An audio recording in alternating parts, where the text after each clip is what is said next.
When Anna Sharpe unexpectedly became pregnant with her second child, it should have been a time of elation, but her husband John was far from pleased. He found the early stages of life with his first daughter Gracie difficult, and he hadn't intended to have any more children. So rather than feeling excitement about the pregnancy, he just considered the child to be another burden. When Anna's friends and family hadn't heard from her in a few days, John told them that she'd run away with another man, and she'd even left their baby daughter behind. They knew that that just didn't add up. Then a few days later, John claimed that Anna had picked Gracie up and taken her away too. He went on television, cried, asked for people to help. But in spite of these, Anna and Gracie didn't return. And over time, people began to get suspicious. Was this simply a case of a woman growing tired of her relationship and finding pastures new? Or was something altogether more sinister playing out? This is the case of the horrific murders of Anna and Gracie Sharpe.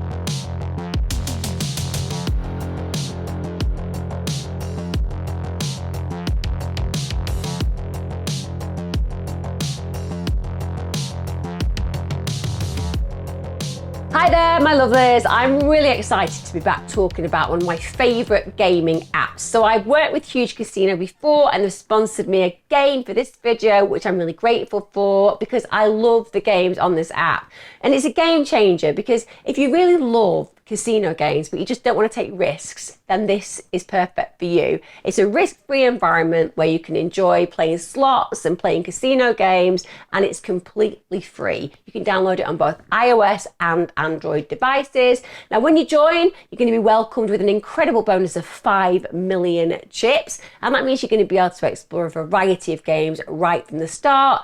And when I talk about games, I mean a lot of them. There's over 100 to choose from, so whether you're a fan of the classic slot machines, or if you prefer modern slots, this app has it all. And the games are inspired by real casino slots, so it gives you a really authentic experience. But it's not just about the slots. Huge Casino has a massive range of other games, table games like poker, roulette, baccarat, blackjack. It's like having a free mini casino in your pocket. It's available anytime you want to play. One of the coolest features I would say about Huge Casino is the social aspect. So you can join a club to team up with your friends, or you can just make new ones from all around the world. And if you are competitive, then you are going to love competing in the Billionaire League. Now, since the last time I presented this game to you, I have been playing in the Billionaire League, and let me tell you, my competitiveness has not decreased.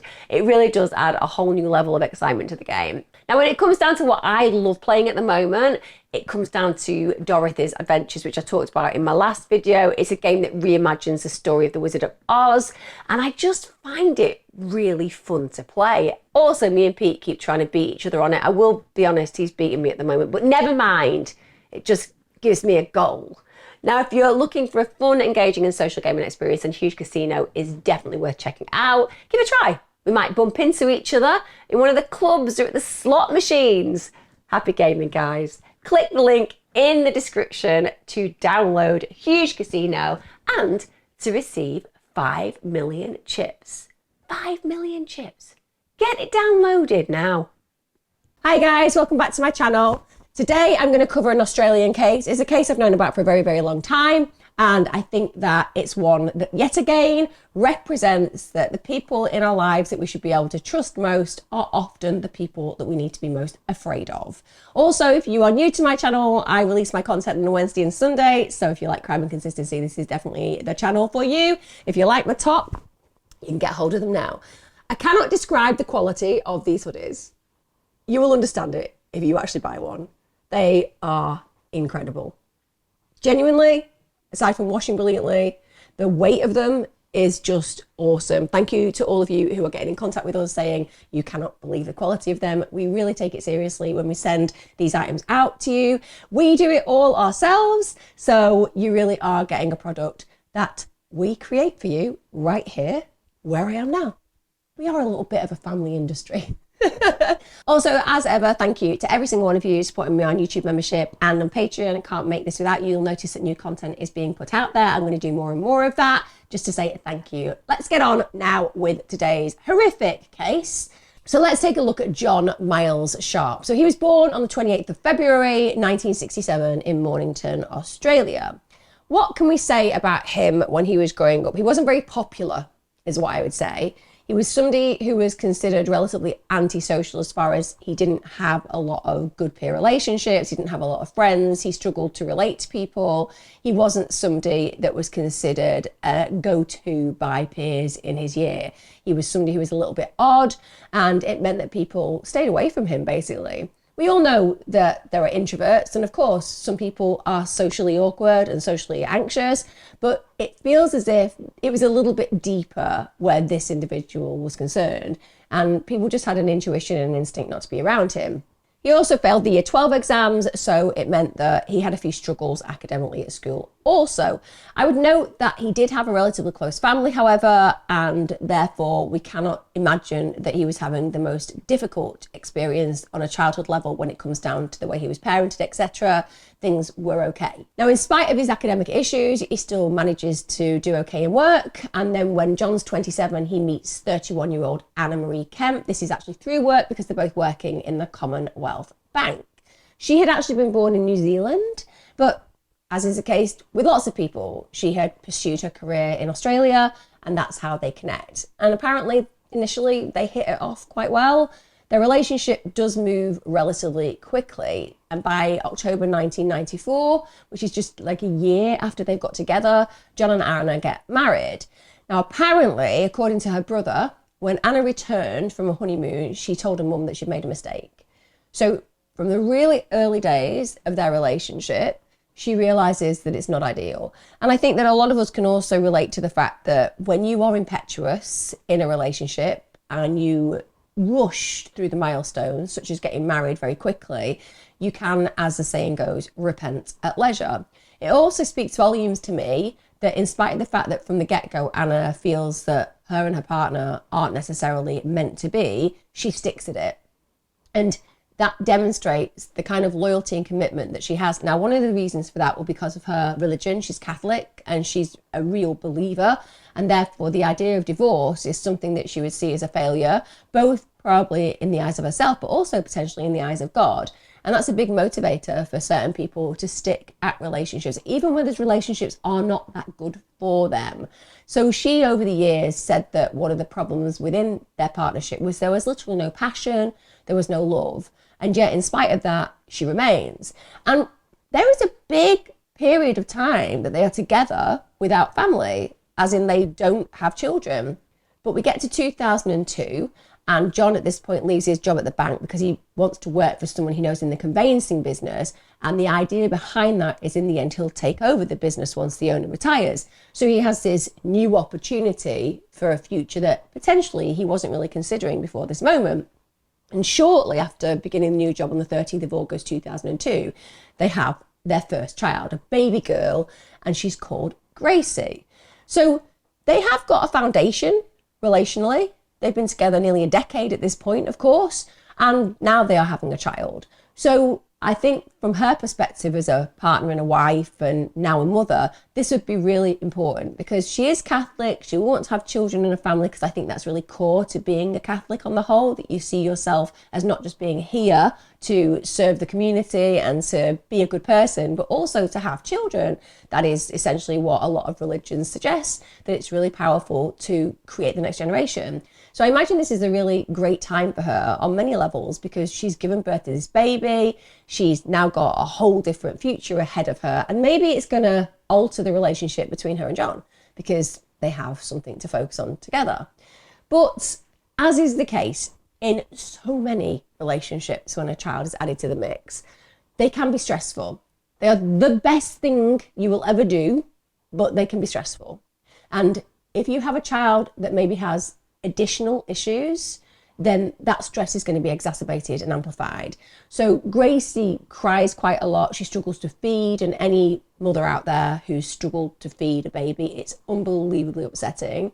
The idea that your child isn't thriving and that you're not able to give them what they are needing in that moment, it is traumatic. That's the only way I can describe it. It's traumatic. And of course, when you're not sleeping, that's going to add to the stress. It means you're exhausted. And if you have a partner who's working, they're going to be exhausted as well. And that adds to the problems in the relationship. Another additional issue with Gracie is that she had hip dysplasia. So that's basically a congenital condition, and it means there's a problem in the formation of the hip joint. So she had to wear a corrective harness to treat this. And that was up until she was 3 months of age. You can imagine, of course, that's going to be really uncomfortable for anyone, especially a newborn. So she isn't going to be happy, and she is going to be struggling. And the issues with feeding and sleeping, they actually continue past Gracie turning 3 months of age. So there are lots of tensions. They want her to settle, they want her to be happy, and John and Anna's marriage is clearly suffering because of these additional burdens. Nonetheless, for the average parent, you know it's going to pass. For the average parent, you take the benefits of the joy of having a baby and you measure that against, yes, the less positive points of that, but they're far outweighed by the benefits. But John doesn't get that memo. And I'm going to bring in now that I think that John is highly egocentric, highly self-centered, and very unaware of anybody else's feelings. Because Anna is clearly going through the mill as a new mum who is trying to look after her baby and will be struggling with her own internal feelings of failure like any mother does when it's not plain sailing. And he should be there fully to support her. And he isn't. Of course he isn't. Because when I say this man has the emotional vocabulary and range of a rock, I'm exaggerating. Rocks have more personality. That's all I'm saying. We get to November 2002. At this point, Anna understandably is experiencing a level of anxiety. She's struggling to cope because of all these issues. So she checks into the Hillview maternity unit of Peninsula Health to receive help. They've got private healthcare, and they clearly are in a scenario where she deserves the support and she can receive that support. And while she's actually an inpatient, the whole premise of this is to try to get Gracie into a solid routine, so for feeding and sleeping, etc. But also to just give Anna a break, to give her some respite and to help bolster her confidence, because you just feel frazzled and like a failure when things aren't working out when you're a new mum. And it must have been absolutely heartbreaking for Anna. And it also is testament to the fact that she wants to figure a way forward. That's why she goes in as an inpatient on 3 occasions. And this is when Grace is very young, but nonetheless, it demonstrates that she's a really attentive, loving, caring parent. She's going out of her way to exhaust herself to meet Grace's needs, and she's seeking additional support whilst and when she needs it. In September of 2003, the family moved from Spinnaker Rise to Prince Street. This is still remaining in the town of Mornington. Obviously, they've got connections there. And then in November 2003, happy news, Anna falls pregnant again. The pregnancy wasn't planned, so it's a surprise. And I would say the person who considers it the biggest surprise and not a happy surprise is John. John is not thrilled at all about the idea of having another child. In fact, he was said to be furious. I'm not saying he was furious in an obvious, rageful, demonstrated way where he's screaming and shouting. I'm saying he is furious in that kind of quiet, angry, seething, festering way. And I think that denotes the bubbling of what's going to happen next. He felt that Gracie was a burden. He didn't want another child to add to that burden. And this is when Grace is 15 months of age. Now, though it's unexpected, Anna is thrilled.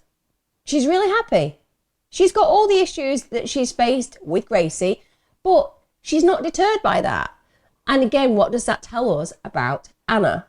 Even though she's gone through the mill, having a baby, the actual joy that she experiences with Gracie far outweighs the exhaustion, far outweighs the issues that she's faced. And she is actually excited and hopeful about the future. They then find out that their second child is going to be a boy. So perfect. You've got a little girl, now a little boy. And they actually choose the name Francis for him. Now, I'm not saying that men want boys when it comes down to their children. I know men love daughters, but I have been around men being told they're about to sire a son, and often they just have that feeling of, I'm carrying on the name and I've got this boy to bring up. Like I said, the daughters are often treated as their princesses. I'm not saying they prefer either. I'm just saying that if you have a little girl, so you've got the benefit and beauty of that, and then you find out you're having a boy, it's perfect because you're like, I've got one of each. I'm going to get to go down both avenues of bringing them up. It's going to be a different experience, because it is, no matter what the massive PC world out there tells us, boys and girls are different. It's just the way it is. And arguably, that means you'll have a different experience. To be fair, though, you have a different experience with the second child anyway. The first one you treat like glass, don't you? The second one you just drag along behind you over hard rock and they'll be fine. That's the way it is in most situations and households anyway. The second child gets the benefit of the first child's experience, and you realise they're a lot more resilient than you imagined. So they often experience the world in a little bit more of a risky, positive way. Just throwing it out there. Maybe it's a bias from bringing my second child up. It's probably why my first child is just quite entrepreneurial and my second child is a Thai boxer. Second child was like, I can take on the world physically, it's fine. But they've got this name, Francis, for him. He's a real human being at this point. Yes, he's in mum's belly, but he exists. And he's now named. He's a part of their family. And this should be the point where they feel truly blessed. But it isn't going to work out that way. I wouldn't be telling this story if that were the case. And certainly, again, it demonstrates the absolute distinction between John and Anna. Anna is a lovely, caring, compassionate, maternal human being who is thinking about the future. John is egotistical, self-centered, utterly selfish beyond belief, and all he can consider is his own needs. He's not even thinking about this child as Francis and forming a new adventure for his family. He's thinking about him being a limiter, an issue, a problem. And we know how things work in the minds of certain human beings. If there's a problem, if there's an obstacle, well, you remove that at any costs and all costs. We get to March 19, 2004. On this particular night, Anna's friend stays over at their home. So she is there firsthand to witness the relationship between Anna and John. And actually, she thought that Anna and John seemed relatively happy and that the relationship between them seems quite normal. Put that in the back of your minds whilst I'm telling this story, because it's really important to explore what that means in light of what we find out. But from the outside looking in, she thinks they're getting on. This is a good situation. They seem to be dealing with their relationship positively, and the new addition doesn't seem to be a problem. Then we get to March 21st, 2004. The Sharpes go and spend the day with extended family, so Anna and John are literally around people who know them well. It was a nephew's birthday. They were celebrating with a picnic. They went for a ride on the steam train. Could you get any more idyllic? This is a picture of happiness and tranquility and family connectedness. And according to family members, everything seems normal. Everything. So Anna and John appear like there is nothing wrong at all. And this is a real point for me that needs identifying, because imagine being in a relationship with someone who can act like everything's great. Literally, your friends and family look at your relationship and think, yeah, they're doing well. They're getting on really well. They're appearing at family get-togethers and everyone's convinced of that. But actually one of you is hoarding this deep resentment, anger, stress level that's so enormous that it's about to bubble over. And yet you can just go through the motions of getting on a steam train and hanging out at a picnic. Like I said, that deeply concerns me, because it speaks of a malevolence within. It is so dark and deep and silent that it's incredibly dangerous. On the 22nd of March 2004, Anna is going through her normal day. She drops Gracie off at daycare. She picks her up later in the day. She has a chat with her mum on the phone. She arranges to meet a friend the following week. She also has a really long conversation with another friend over the phone that evening. And it's important to note that, because if you just happen to be chatting with your own mum, with your mates, etc., and these conversations are pretty long, If you've got some big plans, chances are you're going to speak to somebody about those big plans. I'm not saying you're going to speak to everybody. We all have different relationships with different people. And sometimes we confide in certain mates and certain family members over others.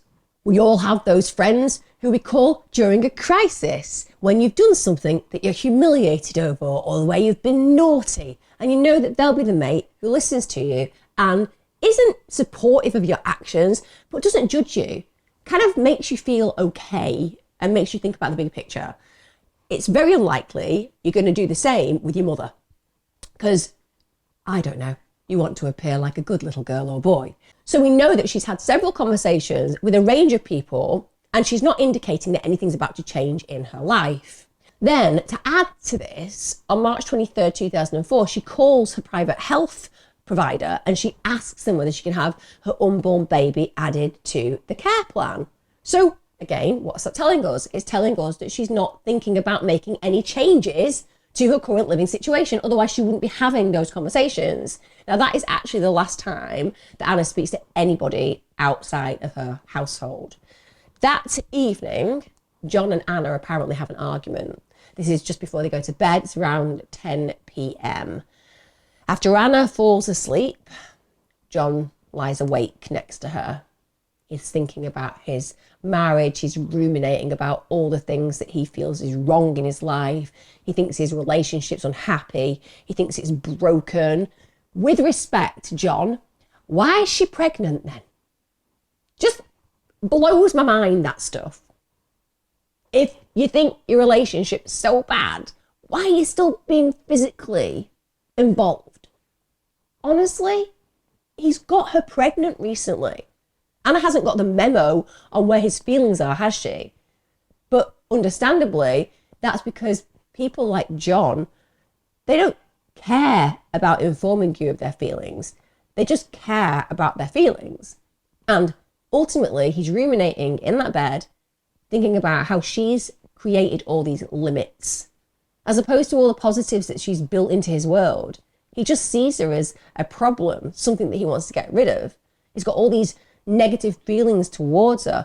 And as he's lying there thinking about this, he comes to an incredibly disturbing decision. And when I say an incredibly disturbing decision, I mean, I have talked about things like thalidomide before, where people are family annihilators. I have covered it in these cases, but I have never covered a case where an individual has killed in this way. So John gets out of bed, goes to his garage, picks up his spear gun, which you would use if you were fishing, a spear gun. He goes back to the bedroom with that weapon, and he's got 2 spears with him. He walked right up to Anna, who's sleeping, and he shot her in the head at close range. Now, though the spear hit her in her left temple, John could see that she was still breathing, so he fired the second spear into her head, and that ended her life. I cannot compute how somebody would use a weapon of that choice. There is no good way to kill anybody. I appreciate that. And we've talked about how people are killed in the most horrific of ways. But a fishing spear? That is absolutely horrific to imagine. He then places towels over her body because obviously he doesn't want to acknowledge or look at what he's done. And he goes downstairs and sleeps on the couch. So he's just coldly, calmly executed his wife, who's pregnant. So he hasn't just ended her life, he's ended Frances's life as well, because she's pregnant and that little boy's life mattered. The next morning, this is March 24th, John actually goes and tries to pull the spears out of Anna's head, but he can't do that because he's embedded them with such force into her head because the power of the spear would do that. So instead he unscrews the metal rods and he removes those, and he leaves the heads of the spears lodged in his skull. Then he just goes about his day. And I mean, as normal, he takes Gracie to childcare. He has a bit of a problem because there's a TV technician who comes to the house. He's coming on a scheduled visit that Anna had arranged, and obviously he has a big problem because her body and the scene of the murder hasn't been cleaned up. So he asks the guy to leave. After this, he then deals with Anna's body. He gets it, buries it in the back garden of their new home. And then in that afternoon, he revisits a sports store that he buys the spears from previously and buys more. Now, why? Why would he go and buy more spears? There's only one reason why anybody would go and buy more spears. And it's not to use on himself. Let's put that out there. That's not how you would take your own life, believe me. And he's already seen how difficult it is to kill. He literally impaled her head with one and she didn't die initially. So he's going to get more spears because he's intending to use them on somebody else, not himself, like I said.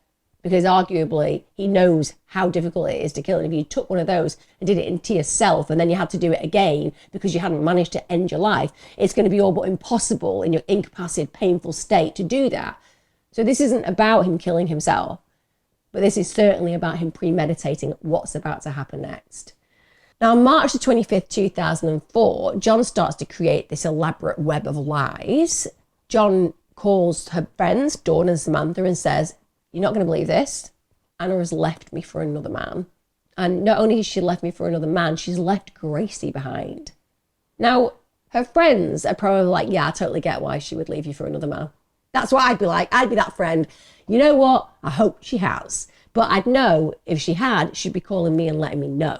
So instantly, I'm going to be massively suspicious. Why is the husband calling her friends? I mean, that is not what people would do. If you're in a situation where your relationship breaks down, unless you happen to be really close friends with the husband as well, you're not going to get a call. And he isn't friends with her mates. So they know that he's calling them to inform them of something that actually Anna would be informing them of. So they're really unnerved by this. He doesn't call them. So they haven't got that kind of relationship.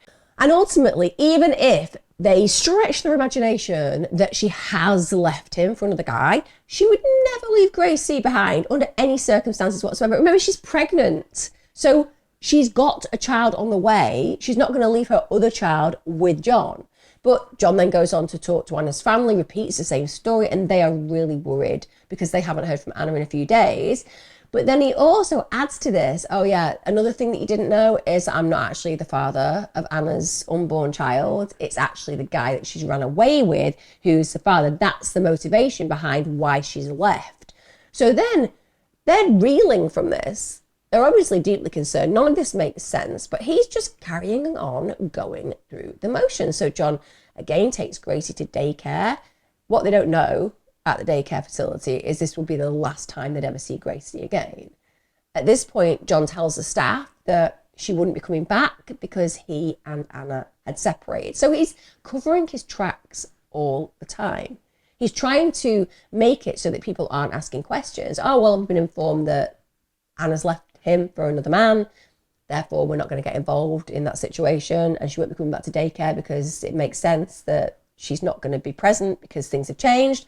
And the family, he's trying to create distance between her death and what they think about that by introducing all of these situations where she's essentially elected to leave.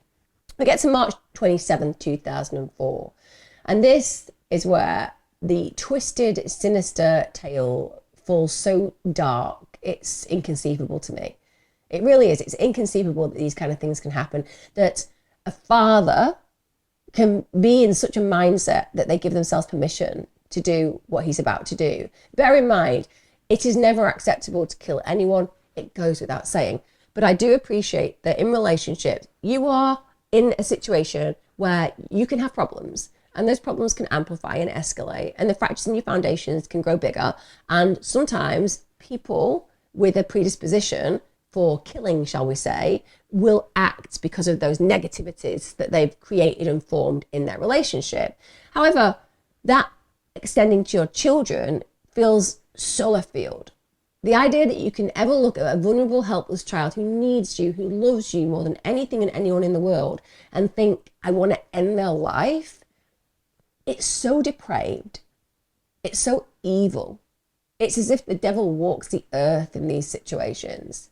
And that's exactly, as far as I'm concerned, who he becomes in this case.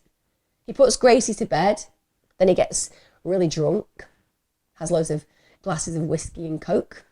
And when he's drank enough so that his senses have been suitably numbed, shall we say, he goes to the garage, he loads his spear gun with the new spear. He then returns to his daughter's bedroom and he fires the spear into her skull.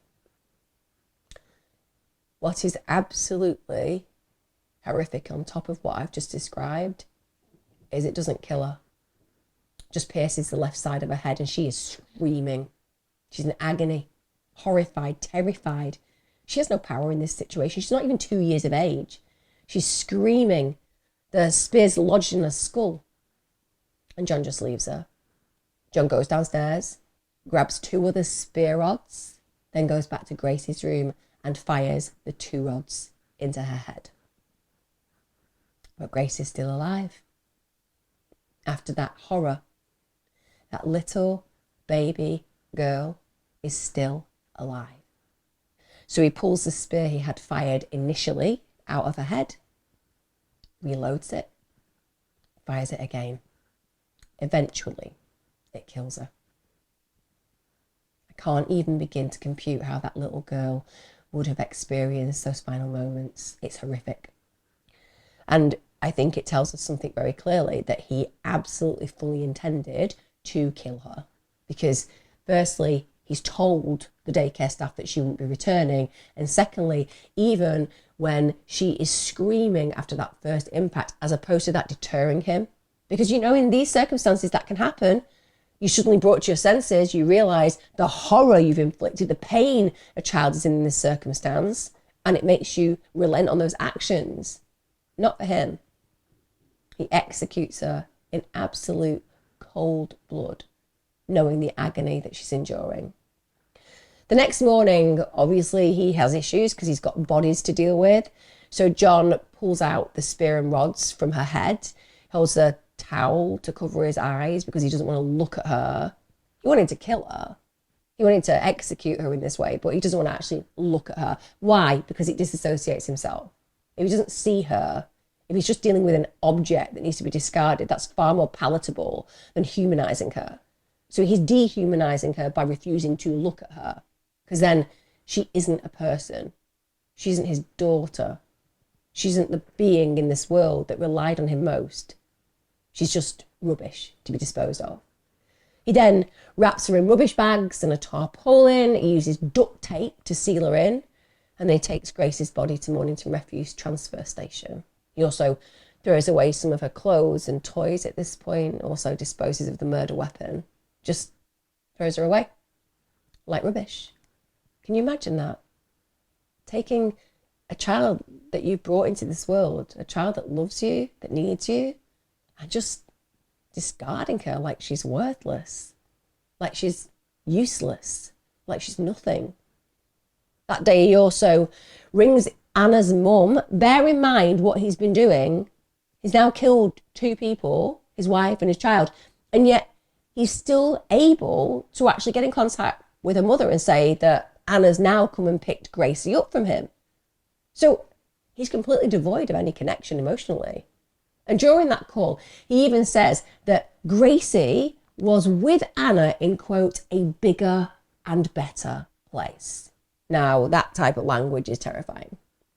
Imagine somebody calling you and saying that. You're instantly going to know. You're going to know that even though he's maybe not aware of the messaging, it's landing with you in the way that is real, which is that the reason they're in a bigger and better place is because they're dead.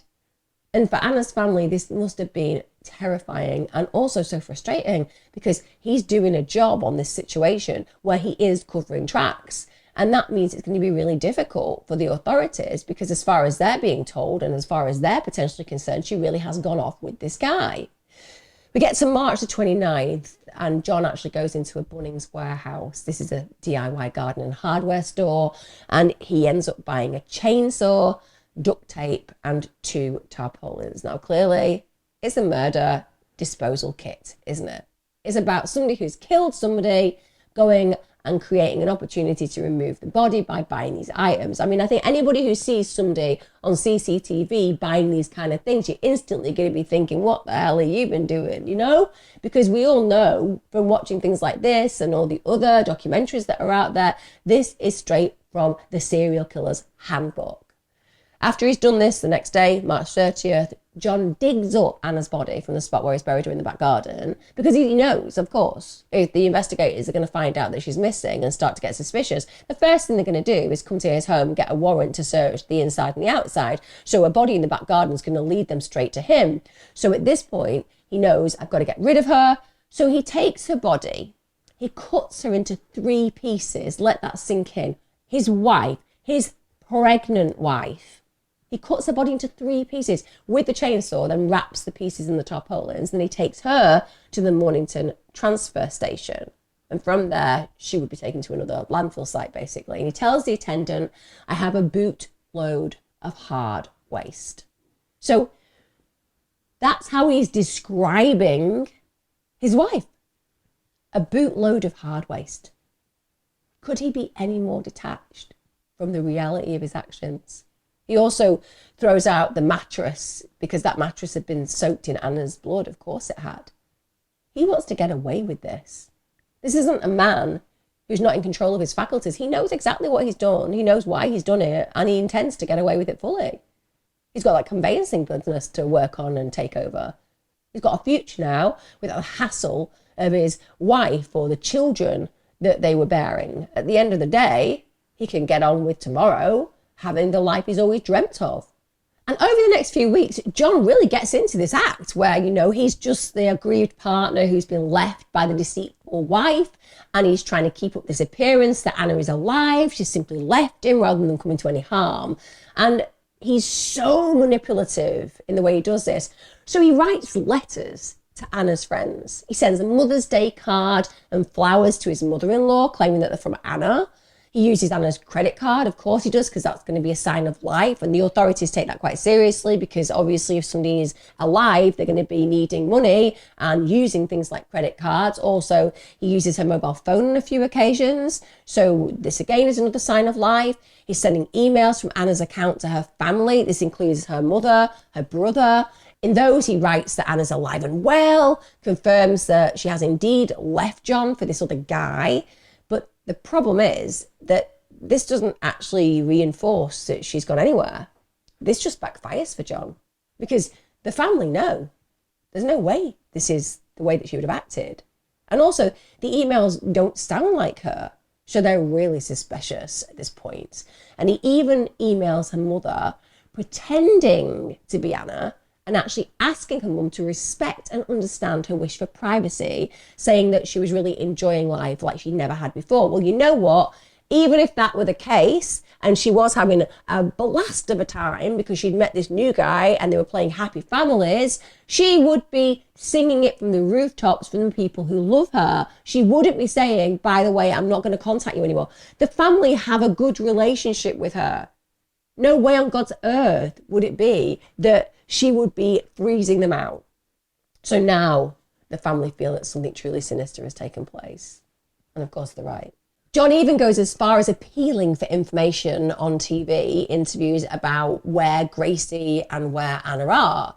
During these appeals, he's crying, he's got these real crocodile tears. He says he's really worried about his daughter, you know, all the while knowing that he's executed her. He maintains the story that Anna's run away with their daughter. In one interview, he actually appealed to his wife, saying, Anna, our marriage may be over, but I still love you, and you're the mother of our beautiful daughter, Gracie, whom we both adore more than anyone else. He also, during this interview, uses the past tense when he talks about Anna, even though he claimed that he'd spoken to her only a week earlier, and he goes on to beg people for any information to come forward. And of course, he maintains the story that Anna's willingly ran away with another guy. And he even adds in one of the interviews, my biggest fear is being denied a part of Gracie's future. Now, this is cruel on a host of levels.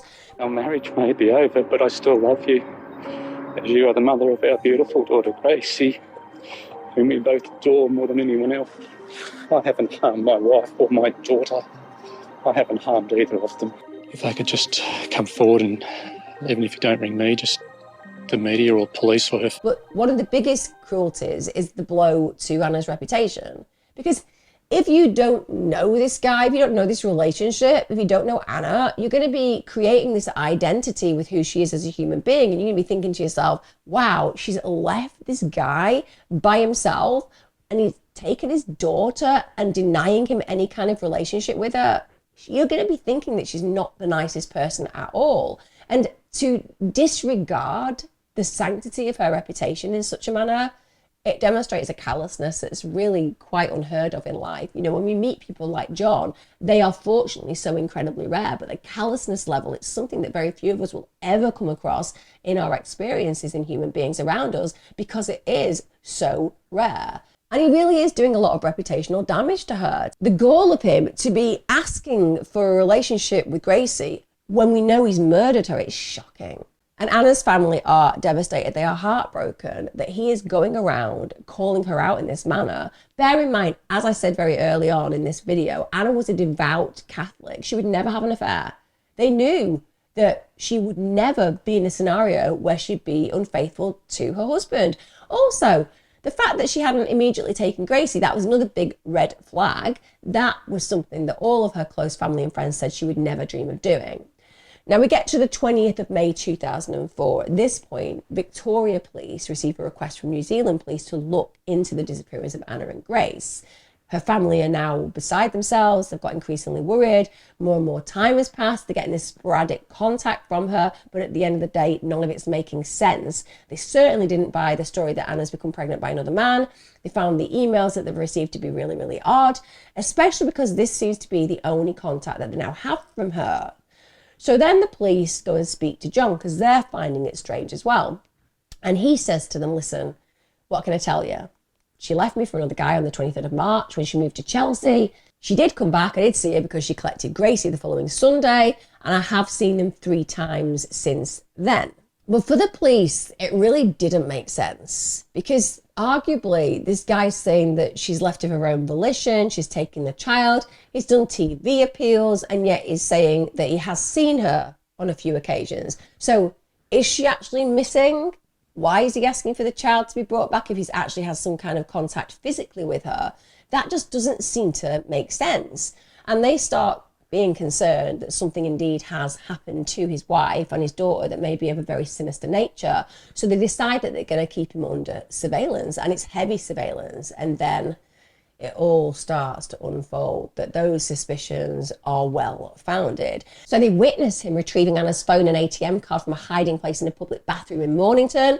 They also watch him dumping potential evidence in a bin in Mount Martha. So bang to rights, mate. I know it's circumstantial. I appreciate at this point that would only be considered circumstantial, but you're bang to rights, aren't you? Hang on a minute. The ATM card, that's been used as a sign of life, essentially. The telephone, that's obviously been used to get in contact with people to prove that she's actually alive. These are things that he would not have access to. Why would he know where they were? The only reason that he'd know where they were is because he had put them there. It's not as if he would have been informed by Anna, oh, by the way, I've left all of my items that are really important to me in this place. Can you go and get them? And can you throw them away? So instantly the police know they've got their guy. Making a case is more difficult, but they've got the guy. So then they bring John in again to interrogate him, but he's just sticking to his story. He's not moving from that story. Then on June the 22nd, 2004, he's arrested at this point and he's charged with the murders of his wife and his daughter. Now, in the initial interview, again, it's like, no, had nothing to do with it. We literally have you on surveillance going and getting rid of the items that are incriminating. I've had nothing to do with it. She left me for another man. We have you on surveillance getting rid of the items that have been the things that people have taken as a sign of life. I have had nothing. She's left me. She is a scarlet woman. That's all I'm saying. I've had nothing to do with it. Just believe me. I do wonder whether some people buy themselves into such a situation, belief-wise, that they think what they're saying is true. Genuinely, I think he almost convinced himself that what I've just described is a reality, that he hasn't done anything wrong and that really his wife is off having an affair. Obviously, within him, he knows the truth. But when people create such a fabrication and they do it in such a web of deceit as he does, even though he doesn't believe himself fully, there'll be a part of him ultimately that thinks, yeah, maybe if I just craft and create this, I can believe it. And one of the things about the interviews that you see that he does in the press, he just looks like he's making it up. He genuinely does. There's no emotion. There's no connection that you feel. There's no warmth within his words, and it doesn't make sense. Because in those interviews on television, if he was genuinely feeling that his wife was with another guy, he would actually be angry, particularly if she was denying him being with his child. So you might be appealing for her to come home, but you'd be appealing in a way, look, I know you're with somebody else, I've accepted that, but I'm really upset that you've got my child. It's my child, bring her back. There's none of that. It's a gracious, accepting statement that he makes about how he still loves her and it's all fine, just bring Gracie back. But there is no reality to those emotions. We all know how we would feel if somebody had treated us badly enough to leave us in such a situation and deny us access to our child. We would be raging. We wouldn't be forgiving. So that, again, is another reason why they've arrested him. Now, he's sticking to this story. He's saying it had nothing to do with the disappearance. Anna had left with Gracie of her own volition. But then I imagine he has some time to think about how, I don't know, ludicrous this whole situation is and how nobody's actually going to believe what he's saying. So then he gets interviewed for the second time, and at this point he confesses to their murders and he tells the investigators exactly what had happened. And the reason, quote, that he kills her, apparently, is because Anna was controlling and moody. Honestly, I kid you not. Controlling and moody. Could you imagine if that was actually considered an acceptable defense for killing? Sorry, why did you kill your partner? He was controlling and moody. What? Yeah, he was controlling and moody. The moodiness really got me, really annoyed me, so I killed him. I don't think that's appropriate. I'll tell you what, controlling and moody, it's so left field. It's very rare. It's very rare in relationships that anybody's controlling and moody. That's why I killed him. I think you'll find that most people at some points think that partners are a bit controlling and moody. I think there'd be a lot of bodies turning up if that was a appropriate defense.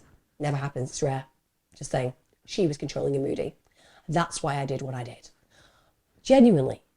Could you imagine if people actually felt that that was a compelling reason to murder their partner? And also, can we just acknowledge at this point, let's just put it into the context that she was controlling and moody, which, like I said, so many of us have moments in our lives where we are a little bit controlling and moody. How does that relate to killing a child? How does that relate to thinking that that's the permission base to murder a little innocent girl? Because, okay, maybe you hate your partner.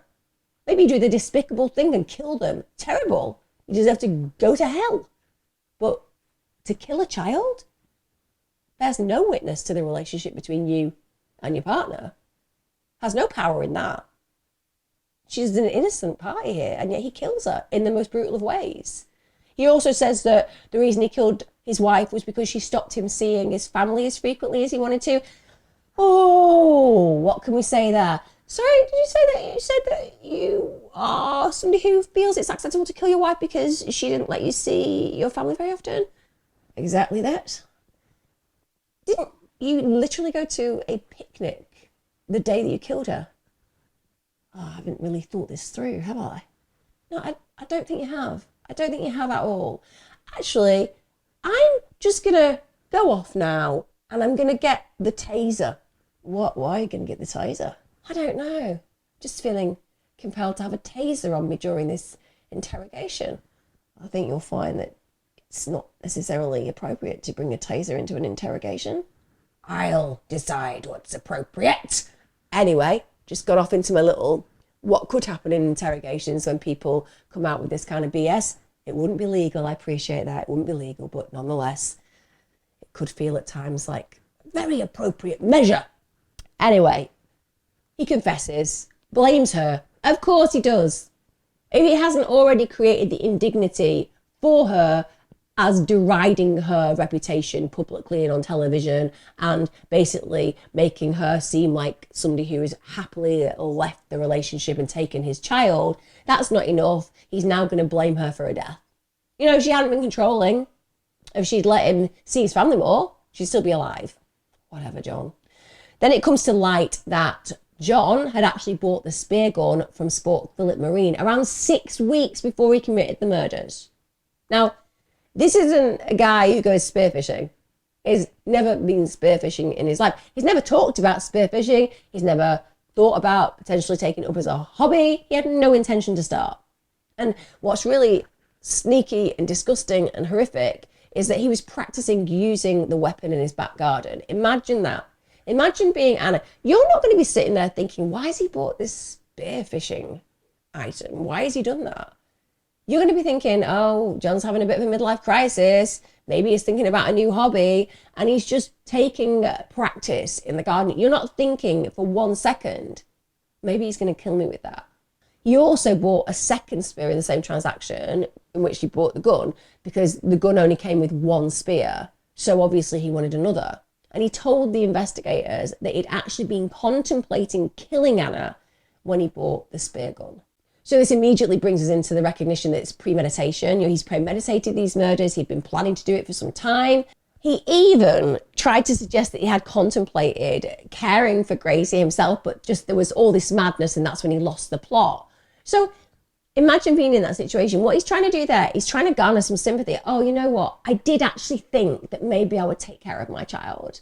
I don't think I'm a terrible human being. I know that you are aware of the horror I inflicted on them, but don't think of me so badly because I did, for a moment, think, well, maybe I could do it myself. Maybe I could be a single father. I had that thought, and then somehow from that thought, I went from maybe I could be a single father to, or maybe I could just execute her in cold blood.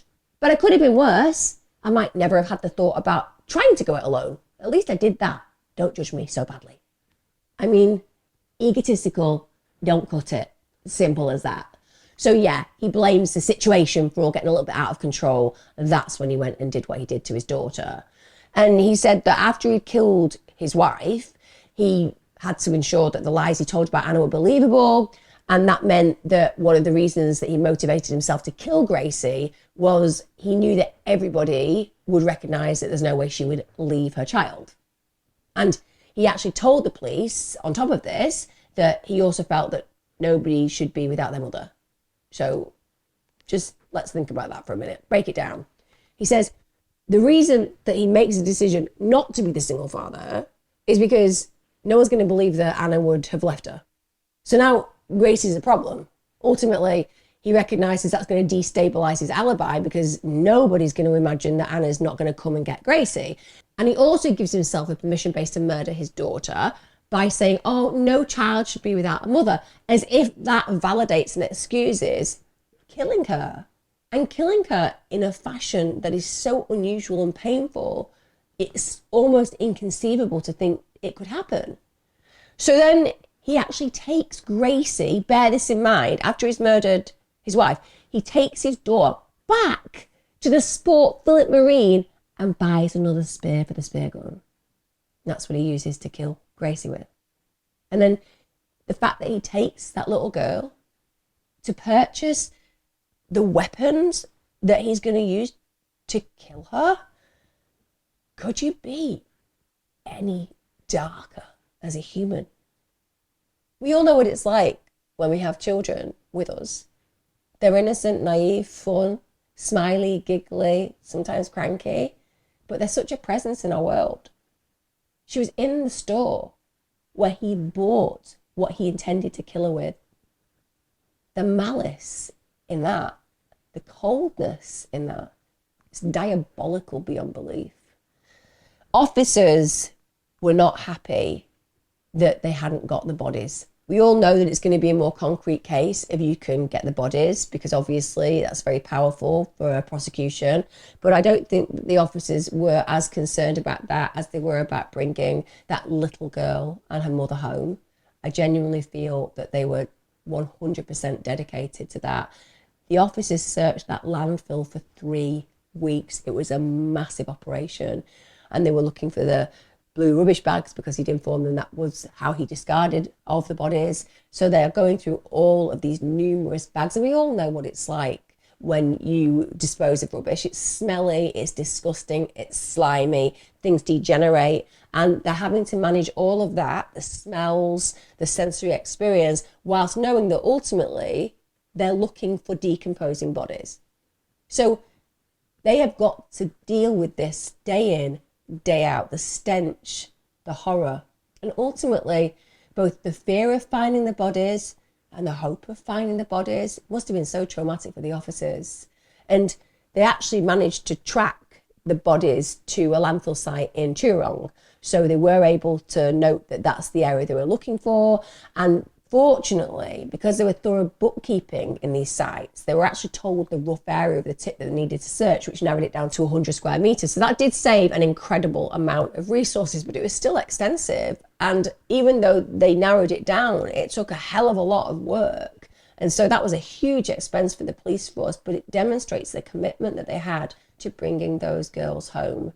Narelle Fraser, who was a detective on the missing persons unit, she was so determined to find the bodies of Anna and Gracie, and she said that she was going to make sure that Anna wouldn't end her life in this smelly, disgusting, ratty tip. She said, I just knew I would find her. And I'm not going to say that a man wouldn't feel the same. I know that police officers who are male would absolutely want to bring those bodies home. But I do feel, because it was a woman who was heading it, that she was really determined. She related to Anna as a woman and as a mother just as much as she did as a body that needed returning to the people that loved her. They actually found Anna's body first, and it was awful because they initially thought that her hand was an actual oven glove because it was really bloated. And then they discovered Gracie 3 days later. The dedication of the police in finding both of those bodies, those incredibly important people who could now be sent home to the people who literally adored them, it's commendable. They went above and beyond, and they made sure that those bodies would not rot on a site full of rubbish and discarded items, because let's deal with this as it is. We're talking about priceless human beings. Unfortunately, those priceless human beings were returned to people who considered them that way. So now that John is in custody, he's arrested, they have charged him, they also now need to find out whether there is anything going on with him on a mental level, because clearly his actions are completely reprehensible and they're trying to make sense of it. So the employer, forensic psychiatrist, Dr. Lester Walton, and Dr. Lester Walton said that John had considered that there was literally irresolvable problems in the marriage and that he irrationally believed the only way to fix these issues was to kill his family, which makes about as much sense as having a chocolate teapot. But then John is as much use as a chocolate teapot in life, in general, with respect. Dr. Walton also described John as being reluctant to face his problems. I'm just not buying into this. I'm not buying into it. Reluctant to face your problems. Oh, sorry. So you think John is reluctant to face his problems? I do. Why? Well, because his problems were there and he didn't want to face them. They were in the marriage, there was a problem, but he didn't want to face them. So you think that because he didn't want to face the problems in his marriage, he felt that it was probably more appropriate to murder his wife and his daughter using a spear on 2 separate occasions. That seemed like a more redeemable reality than actually just saying, I want a divorce. I am saying that, but now you've phrased it in such a way, I wish I'd maybe reconsidered that point. Honestly, I get it, but I don't agree with it. I don't agree that it was because he didn't want to face his problems. I think it was just because he was incredibly selfish and he didn't want his wife and his kid anymore, and it was easy to just get rid of them and carry on living his life without the burden of his child and his new child-to-be and a wife that apparently he didn't love anymore. Also, Dr. Walton said that he was a socially inept, dependent, passive and retiring character. Again, I know I didn't do any of the assessments, and I know this is just me with my own particular bias on this case from what I've researched, but I am going to say, yes, he was definitely socially inept. Some could say dislikable. He was somebody, though, who wasn't passive in retiring. No one passive in retiring takes a spear to the head of a child and repeatedly fires it in. That's not passive. That's not passive. It's the most active you can be. There's nothing more active than literally killing somebody. You are not somebody in the passenger seat when you do that. You're somebody who's driving the vehicle, in this case, a fatal vehicle. A clinical psychologist was also employed to assess him, a guy called Ian Joblin. He described John as an inadequate, isolated and withdrawn individual who lacked the psychological resources to cope with the stresses in life. Well, again, we all struggle with a bit of stress. No one's like, bring it on. I like lots of extra stress in my world. We all can get very anxious. We all can feel like our world is crumbling at times. It doesn't make you go and kill somebody. Let's just put it out there. There'll be lots of people who are listening to this right now. You might be introverts. You might be people who struggle at times as well to deal with stress. You're not going around murdering kids. Honestly, finding excuses for this kind of behavior is futile. There are no excuses. He's just a murdering bastard. He's a murdering bastard who killed his wife and child. And his unborn child. There. That's the right assessment. Now, Dr. Joblin also said that John was lacking appropriate social skills and was very dependent on his parents. Sorry? How does that go anywhere to identifying why he killed? Also, how lucky was he that he had parents who were loving and caring and helped him? In fact, that's your port of call, isn't it? If you've got a great support network, which he did, because his parents were lovely to him, then he had a place to go to think about different options, such as, I'm just going to throw out, just going to throw it out there. I'm going to be radical. Guys, be prepared for this. This is radical, the advice that he could have taken and the road he could have gone down. Radical. Just wait for it. Drum roll. Leave your family. There you go. Walk out the door.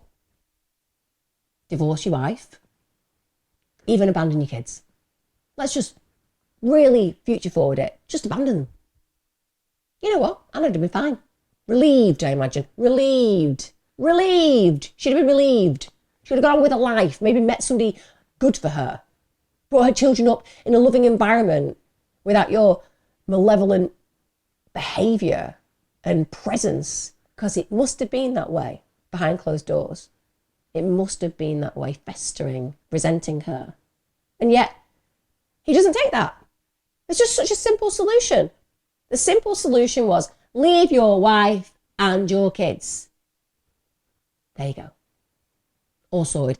If you're somebody who not only can murder your children and your wife and then construct a web of lies and deceit around her disappearance so that you can try to get away with it, don't tell me you're inept. Don't tell me you lack certain skills. Don't tell me it's down to being dependent on parents.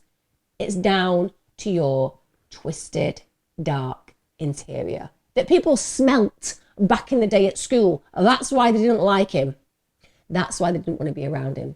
That's why he didn't have good peer relationships, because people thought it was weird. And the only thing that stopped him being weird was Anna. She was a good person who saw the best in him, and that she married him after a short period of time, which was unfortunate. Because if she hadn't been such a lovely person, if she hadn't seen beyond all the things that others saw within him, if she hadn't bought into the belief that he could be a good person, she wouldn't be dead. Such a shame that she didn't come to the conclusion that everybody else around him on the whole did. Now, the conclusion of those two doctors was also with respect that John had not been experiencing any psychosis, he hadn't been experiencing any psychological illnesses at the time of the murders, but he basically reacted abnormally to the stress in his life. No shit, Sherlock, I didn't need a report for that. Who needs to know? Who needs to have that in black and white? That he reacted abnormally to the stress in his life. He put spears repeatedly through the head of his wife and his daughter. He killed his unborn son because of that. So we all know he reacted abnormally to the stress in his life because he's a murderer. Let's just stop getting confused about why he acted this way. It wasn't because he was stressed alone. Yes, we know that violent offenders, when they're stressed, get more violent. That is true. But the reason that he murdered his wife and his child is because he's a murderer. wrap it up in as many assessments and as many ways as you like. That's why he did it. Now, in August 2005, the sentencing takes place. John was fortunately and rightly given 2 life sentences, and that was with a non-parole period of 33 years. So it was considered incredibly serious, as it should have been, and he didn't get off with a slap on the wrist or lightly. And clearly, the judge in this case felt that what he did was evil and said it was evil. The prosecutor actually argued that any mitigating factors, and mitigating factors are important because obviously it can reduce somebody's culpability, or it can be a checks and balances situation where you're like, oh, well, this person was a good person up until this point, and therefore let's just take that into consideration. Or somebody suffers from serious mental health issues, etc. Somebody's been horribly abused in the past. They are mitigating factors that can reduce sentences. But this prosecution said, listen, whatever mitigating factors there could have been, they are completely obliterated by the overwhelming aggravating circumstances of the case. And that prosecutor said John should never, ever be let out of prison.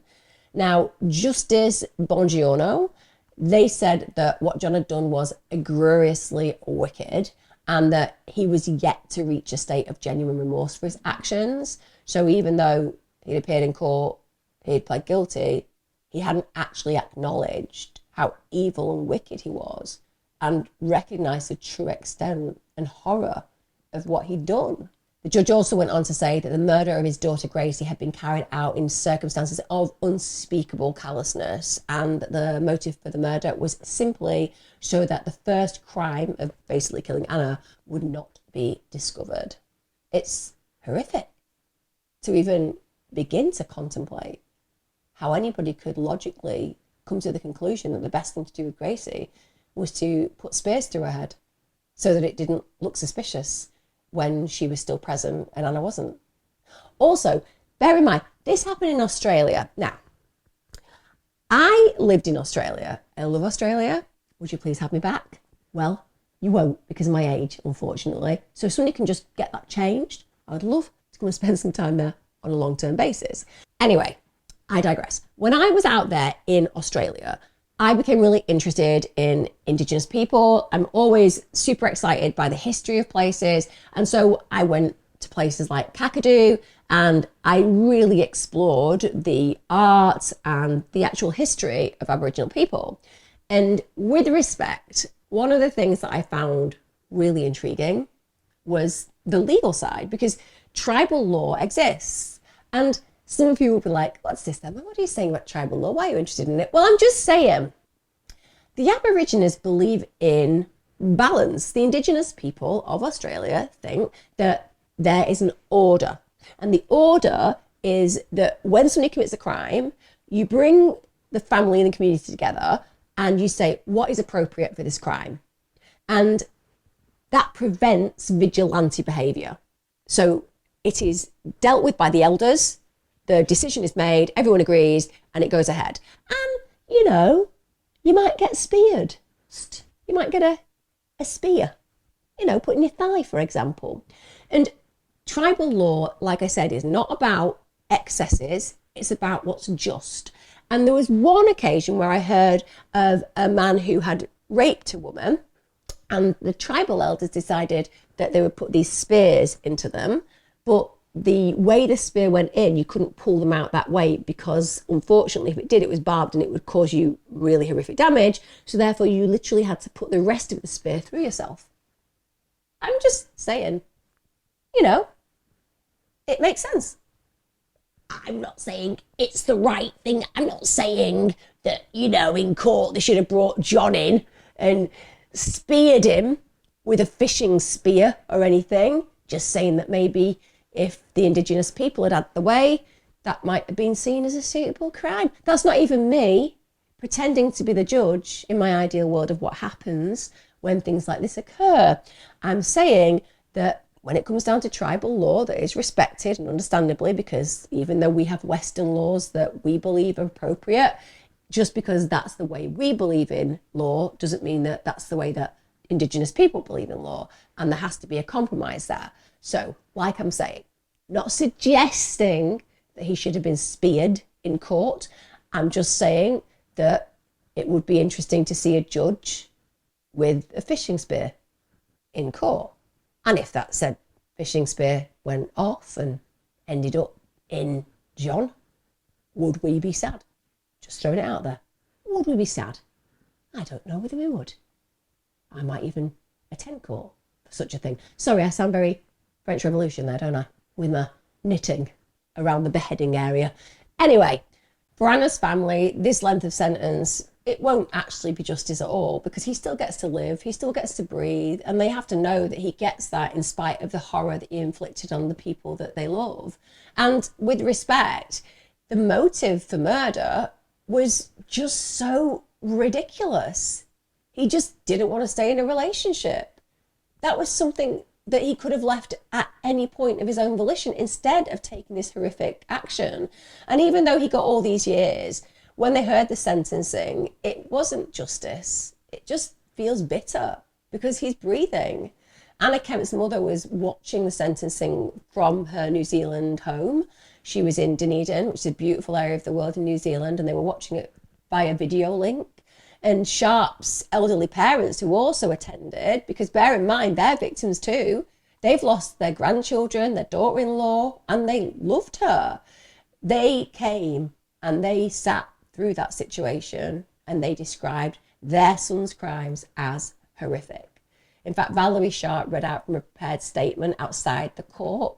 So she and her husband Miles were there. He put his arm around her at the time and she was crying. And she said, John's crimes were horrific and he will serve the sentence given. Mrs. Sharpe went on to say, he's given himself a life sentence for what he's done and he will live with this for the rest of his life.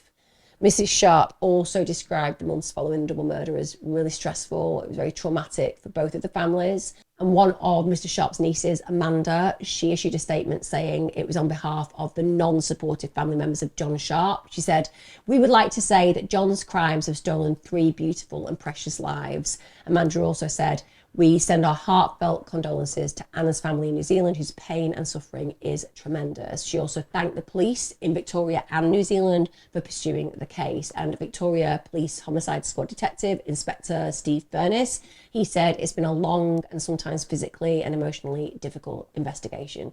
Indeed, it must have been. Also, note that Amanda said the non-supportive family members. So that indicates that even though his parents are devastated by what he's done, there is a likelihood that they will be supporting him.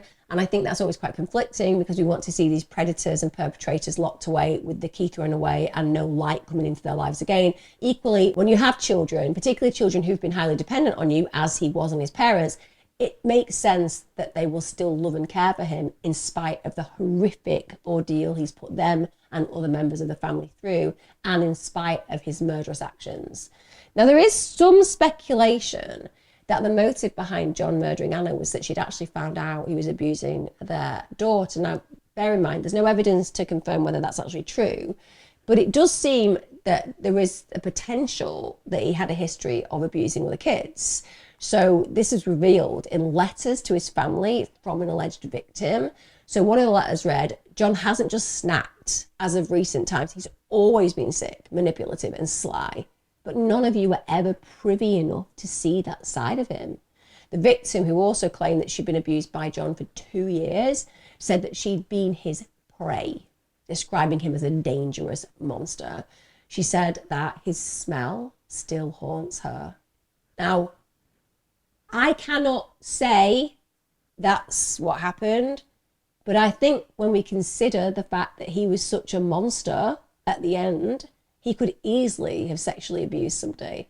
If you're capable of being so calm, so cold, such a manipulator, such a predator, in the way that he murders his wife, child, and unborn child, then it goes without saying that he has the potential to have done what he's accused of in that letter. Also, I would say that whilst the suggestion is that this is what could have led to ultimately killing his wife and daughter, personally, I think if Anna had found out that her daughter had been abused by John, I don't think she'd just have argued with him. I don't think she'd have climbed into bed with him that night if that's what they were arguing about. I think that the fishing spear might have ended up inserted somewhere else and it wouldn't have been on her or her daughter. I think that she would have reacted terribly to this, but I still think that it's possible that he was an abuser and a sexual molester in his past. Now, personally, I don't think he got the sentence he deserved. You know, he didn't just kill Anna, he didn't just kill Gracie, he killed that beautiful baby that was not even given an opportunity to have a life. I feel for 3 homicides, he should 100% be serving a sentence of life without parole. Simple as. He didn't allow anybody he was meant to love to have a life, so why should he ever get the hope of freedom?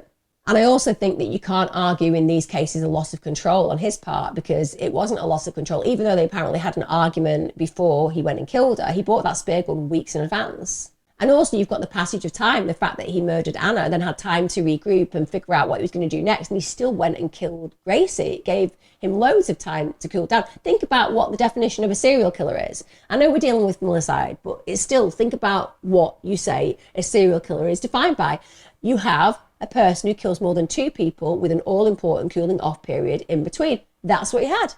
He had a cooling off period and he didn't change his mind.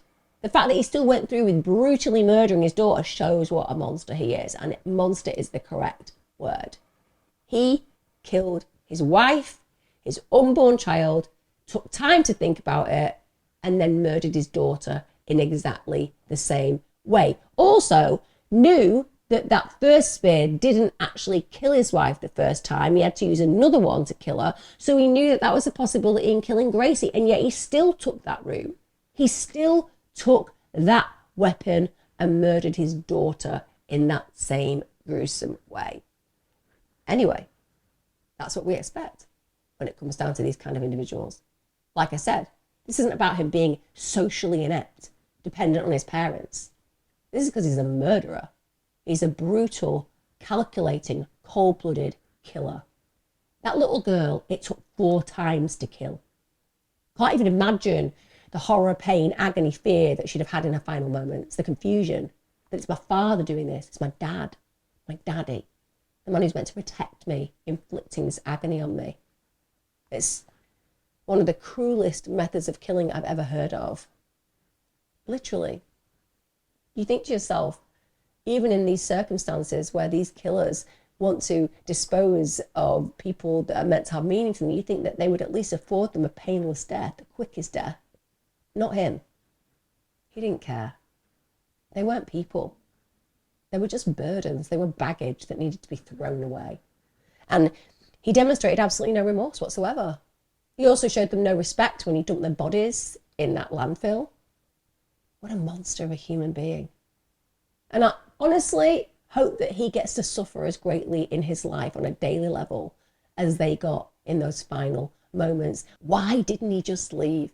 There's just such a lack of motive in these circumstances when you actually consider what I've told you. What was the reasoning behind him murdering 3 people in this brutal fashion? He just wasn't happy.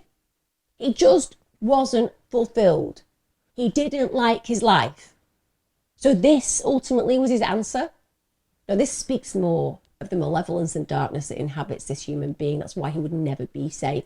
I don't care how many psychiatrists and psychologists say otherwise. I don't care that in the summing up, the judge basically said, oh, it's highly unlikely that he'd kill again, that it was just this connection of all these factors that came together in this moment of chaos and he acted in this way. BS.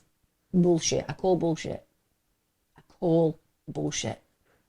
If you can kill because you're stressed and unhappy, you don't kill yourself. This wasn't about ending his own pain. This is about ending 3 people's lives so that he had less stress in his life. And you're telling me that that makes him unlikely to kill again? My God. We all get stressed. Life isn't always working out how we want it to work out. We don't execute people in cold blood. If you've done that on 3 occasions, as far as I'm concerned, in this crime, of course you can do it again. Of course things can culminate, stresses can occur, and you can feel destabilized. If your answer is execute people, you should never walk the streets ever again, no matter how old you are, no matter how rehabilitated you may seem, because it took nothing really for him to go ahead and do this. And that also makes me think, well, maybe it is true that he was a child abuser.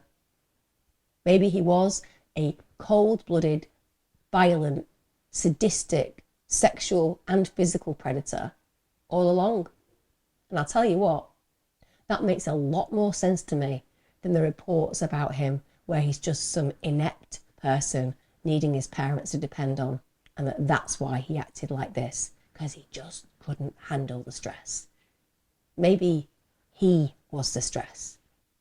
Maybe he was the individual who had such a malevolent force within him as a predator, both sexually and physically, that in the end, he did what we see predators do all the time.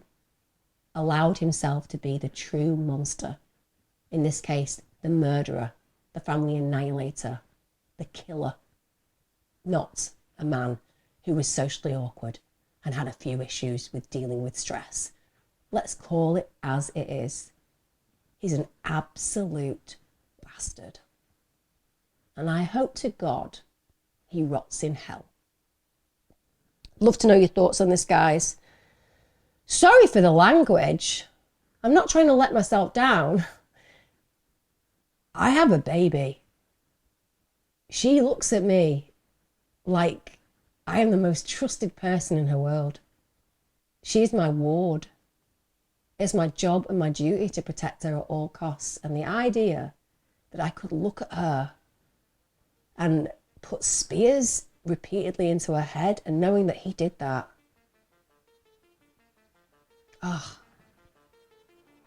I wish him pain with every inhalation of a breath he doesn't deserve on this planet. Let me know your thoughts, guys. I'd love to hear your views. Also, whether Indigenous people are onto something with their tribal law, particularly when it comes down to spears. Just throwing it out there. Take care, and I'll see you again next time. Wednesdays and Sundays as ever. If you haven't subscribed, please do. At least you'll then get notified if you get that notifications button on, and you'll be able to catch up with my content every single week. See you again soon. And as ever, guys, look after yourselves.